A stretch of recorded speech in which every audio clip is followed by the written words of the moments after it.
Hi అండి. Hello నమస్తే. Welcome to Geetha's kitchen.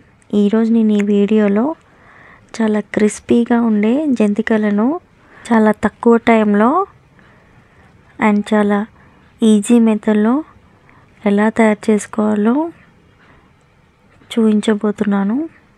ముందుగా ఒక గ్లాస్ మినపప్పును తీసుకొని, మినపప్పును కానీ లేకపోతే ఇలా మినపగుళ్ళను కానీ తీసుకొని బాగా 2 సార్లు నీట్గా శుభ్రంగా కడిగేసుకోవాలి. ఈ మినపగుళ్ళను ఇలా కడిగేసుకున్న తర్వాత మనం ఏ గ్లాస్తోనైతే మినపగుళ్ళను తీసుకున్నామో అదే గ్లాస్తో 2 గ్లాసుల వాటర్ వేసుకొని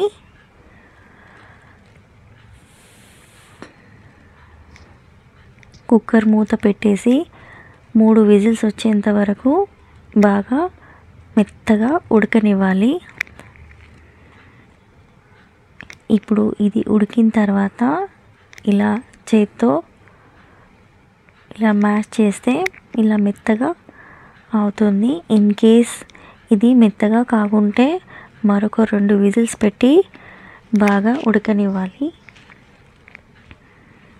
ఇది కాస్త చల్లారిన తర్వాత ఒక మిక్సీ జార్ తీసుకొని ఈ మినపప్పుని అందులో వేసి మెత్తగా గ్రైండ్ చేసుకోవాలి.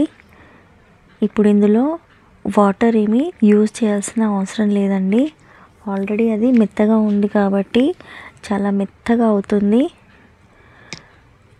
సో ఈ పప్పు అనేది మిక్సీ పట్టిన తర్వాత ఇప్పుడు ఒక పెద్ద ప్లేట్ తీసుకొని అందులో మనము ఏ గ్లాస్తోనైతే పప్పు తీసుకున్నామో అదే గ్లాస్తో 4 గ్లాసుల బియ్యపిండిని తీసుకోవాలి. ఈ బియ్యపిండిని ఆల్రెడీ నేను జల్లించి పెట్టుకున్నాను. సో ఇలా 4 గ్లాసుల బియ్యపిండిని తీసుకొని ఇది ఇందులో వేసేసిన తర్వాత ఓసారి ఇలా ఇప్పుడు ఇందులో గుప్పెడు నువ్వులను తీసుకోవాలి. అలాగే 3 స్పూన్ల వాము తీసుకోవాలి. ఇందులోనే రుచికి సరిపడా సాల్ట్ వేసుకొని బాగా ఒకసారి వీటన్నిటిని కలిపేసుకోవాలి. మీకు అవసరం అనిపిస్తే కారం కూడా ఒక 1/2 స్పూన్ వరకు వేసుకోవచ్చు. బట్ నేనైతే కారం వేసుకోవట్లేదండి. సో ఇప్పుడు నేను వేడి ఆయిల్ని వేసుకుంటున్నాను. కావాలంటే మీరు నెయ్యి కూడా వేసుకోవచ్చు. ఇప్పుడు ఇది ఇలా స్పూన్తో ఒకసారి కలిపేసిన తర్వాత మరోసారి చేత్తో బాగా ఉండలు లేకుండా కలిపేసుకోవాలి. ఇప్పుడు ఇది కలిపిన తర్వాత మనం మిక్సీ పట్టి పెట్టుకున్న మినపప్పు ముద్దని ఇందులో వేసేసి కొంచెం కొంచెంగా కలుపుతూ ఉండాలి. ఇప్పుడు ఇది ఇలా పిండి ముద్దని బాగా జంతికల ముద్దకు మనం ఎలా ప్రిపేర్ చేసుకుంటామో అలా తడిపేసుకోవాలి. ఇందులో ఎలాంటి వాటర్ కానీ యూజ్ చేయాల్సిన పని లేదు. పిండి ముద్ద మరీ గట్టిగా అనిపిస్తే మాత్రమే కొద్దిగా వాటర్ వేసుకోవచ్చు. బట్ నాకైతే ఈ కొలతలతో పర్ఫెక్ట్గా సరిపోయిందండి. ఇప్పుడు ఇది ఇలా బాగా వీడియోలో చూపిస్తున్నట్టు బాగా ఇలా చేత్తో బాగా వీటిని తడిపేసుకోవాలి. ఫైనల్గా పిండి ముద్ద అనేది ఇలా అయిన తర్వాత మూత పెట్టేసి ఒక 10 నిమిషాల పాటు బాగా నాననివ్వాలి. ఈలోపు స్టవ్ పైన ఆయిల్ని వేడి పెట్టుకోవాలి. ఇప్పుడు జంతికలు వేసి దాంట్లో ఇలా ఆయిల్ అప్లై చేసి మీకు ఏ సైజులో కావాలి అనుకుంటే ఆ సైజులో జంతికలు వేసుకోవచ్చు. ఇప్పుడు ఈ పిండి ముద్దను ఇందులో పెట్టేసి జంతికలు అనేటివి డైరెక్ట్గా మనము ఆయిల్లో వేసేసుకోవచ్చు. చాలా ఈజీ ప్రాసెస్ అండి. వీటిది ప్రాసెస్ ఒక 1 kg క్వాంటిటీ వచ్చేసి ఒక హాఫ్ అన్ అవర్లో ప్రిపరేషన్ అనేది చాలా ఈజీగా అవుతుంది. పండుగల సీజన్లో మనం ఇలా ట్రై చేసామంటే చాలా తక్కువ టైంలో మనము ప్రిపరేషన్ అనేది చేసుకోవచ్చు అండ్ టైం కూడా సేవ్ అవుతుంది మనకు. ఇది ఇలా ఆయిల్లో వేసేసిన తర్వాత మంట అనేది కొంచెం మీడియం ఫ్లేమ్లోనే పెట్టుకోవాలి. ఇదిలా బబుల్స్ అనేటివి కాస్త తగ్గినట్టు అనిపిస్తే మనకు వన్ సైడ్ అనేది బాగా లోపల దాకా ఉడికిందని అర్థం. బబుల్స్ తగ్గిన తర్వాత మరో సైడ్ టర్న్ చేసుకోవాలి. వీడియోలో చూపిస్తున్నట్టు ఇలా టర్న్ చేసుకున్న తర్వాత ఈ సైడ్ కూడా అలాగే బబుల్స్ ఎక్కువై మరి నార్మల్గా అవుతాయి. సో ఇలా నార్మల్గా అయిందంటే మనకు జంతికలు అనేటివి బాగా ఇలా గోల్డ్ కలర్ వచ్చిన తర్వాత ఒక ప్లేట్లో షిఫ్ట్ చేసుకోవడమే. ఇవి ఇలా తీసేసుకున్న తర్వాత నేను మరొక మెథడ్లో చూపిస్తున్నాను. ఇప్పుడు ఒక ప్లేట్ తీసుకొని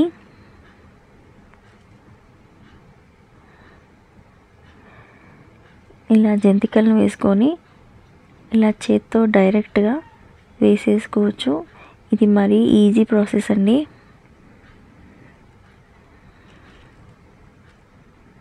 మనం జంతికలు వేసే మిషన్తో వేసుకుంటే ఆయిల్ ఆవిరి అనేది మన చేతిపైకి వచ్చి ఒక్కోసారి మన చేతి కూడా వేడి అవుతుంది. సో ఇది చాలా ఈజీ మెథడు. ఈ ప్రిపరేషన్ చేసుకున్నామంటే ముందుగానే మనం ప్లేట్లో వేసేసుకోవచ్చు. వన్ సైడ్ మనము ఆయిల్లో వేసిన తర్వాత మనం ఇక్కడ ఆయిల్లో మనకు అది జంతికలు వేడేలోపు మరొక ప్లేట్లో వేసేసుకోవచ్చు. సో ఈ మెథడ్ మీకు నచ్చిందని నేను అనుకుంటున్నాను. చూసారా, ఇలా చేత్తో ఇలా క్రష్ చేస్తేనే ఎంత క్రంచీగా ఉన్నాయో, టేస్ట్ కూడా అంతే బాగుంటుందండి. మీరు కూడా తప్పకుండా ట్రై చేసి మీకు ఎలా వచ్చిందో నా కామెంట్ రూపంలో తప్పకుండా తెలియచేయండి. ఇప్పుడు మరొక రెసిపీ వచ్చేసి అరిసెలు. ఈ అరిసెల కోసం నేను రేషన్ బియ్యం తీసుకున్నాను. మీరు కావాలంటే రెగ్యులర్గా మనం యూజ్ చేసే రైస్ను కూడా తీసుకోవచ్చు.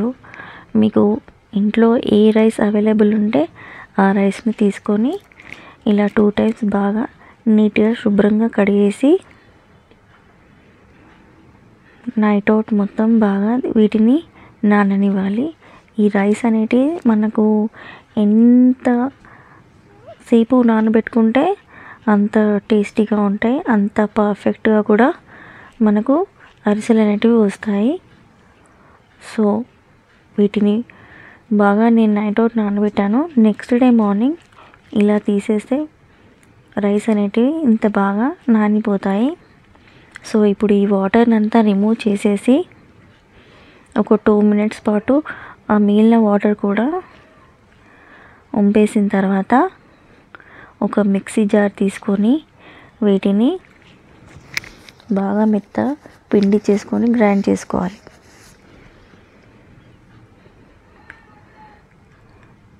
ఈ రైస్ని బాగా జల్లించుకోవాలి. ఎక్కడ ఉండలు లేకుండా బాగా జల్లించుకున్న తర్వాత ఓసారి ఇలా చేత్తో గట్టిగా ప్రెస్ చేసుకోవాలి. పిండిని ఎక్కడ చల్లారనివ్వద్దు. అలాగే పచ్చిదనం ఉంటుంది కాబట్టి ఆ పచ్చిదనం పోనీయకుండా ఇలా గట్టిగా ప్రెస్ చేసుకోవాలి. అప్పుడే మనకు అరిసెలు అనేటివి చాలా బాగా వస్తాయి. సో ఇప్పుడు ఇదిలా అయిన తర్వాత ఒక మిక్సీ జార్ తీసుకొని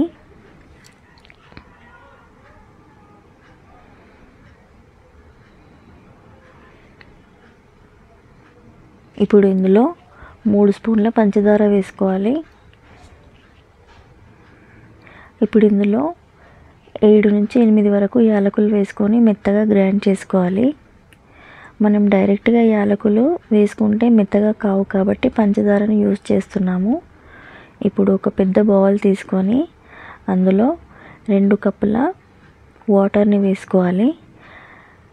ఈ అరిసెలకు 1 kg రైస్ తీసుకున్నాం కాబట్టి 3/4 వంతు బెల్లాన్ని తీసుకోవాలి. సో 750 గ్రామ్స్ బెల్లాన్ని తీసుకుంటున్నాను. ఈ బెల్లం 750 గ్రామ్స్ది ఈ బౌల్లో సరిపోతుంది. సో మనం ఏ కప్పుతోనైతే బెల్లాన్ని తీసుకున్నామో అదే కప్పుతో 2 కప్పుల వాటర్ని తీసుకోవాలి.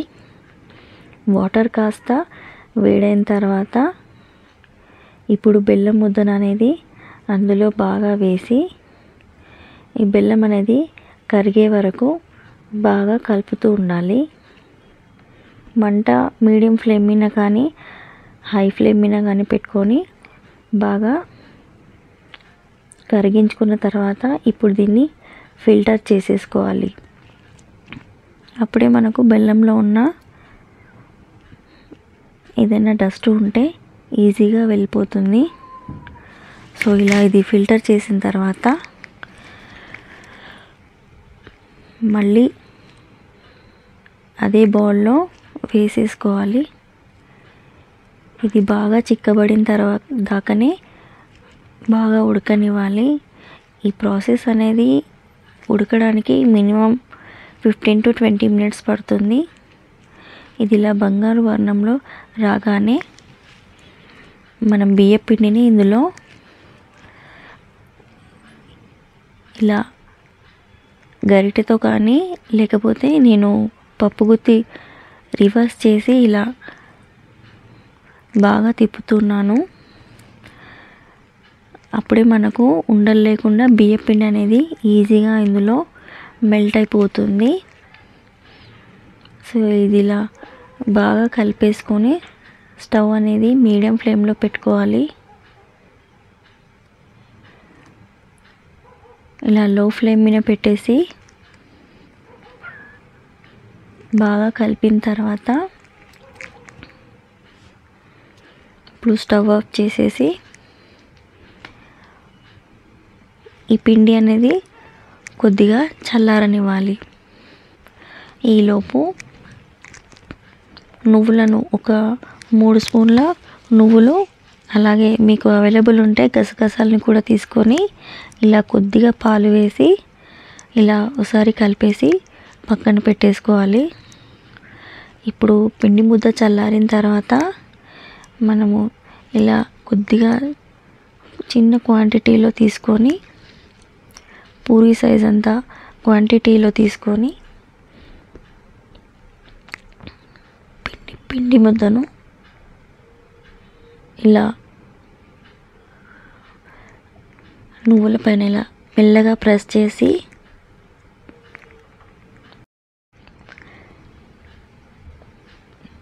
ఇలా వీడియోలో చూపిస్తున్నట్టు ఒక కవర్ పైన ఆయిల్ అప్లై చేసి చేత్తో కానీ లేకపోతే మనం చపాతీ చేసే కర్రతో కానీ ఇలా ప్రెస్ చేసుకోవచ్చు. ఇలా ప్రెస్ చేసిన తర్వాత ఆయిల్ హీట్ చేసుకొని 1 by 1 అరిసెలు వేసుకొని ఇలా ఫ్రై చేసుకోవాలి.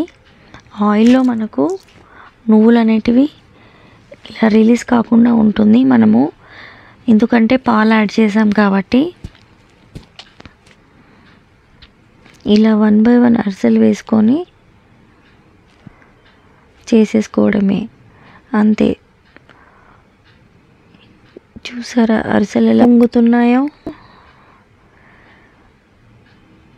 టేస్ట్ మాత్రం చాలా బాగుంటుందండి. మీరు కూడా ట్రై చేసి మీకు ఎలా వచ్చిందో నాకు తప్పకుండా తెలియచేయండి. ఇంత ఈజీ మెథడ్ మీకు నచ్చిందనే నేను అనుకుంటున్నాను. టేస్టీ అండ్ హెల్దీ అరిసెలు రెడీ. వీటిని మనము 10 నుంచి 15 రోజుల వరకు వీటిని నిల్వ చేసుకోవచ్చు.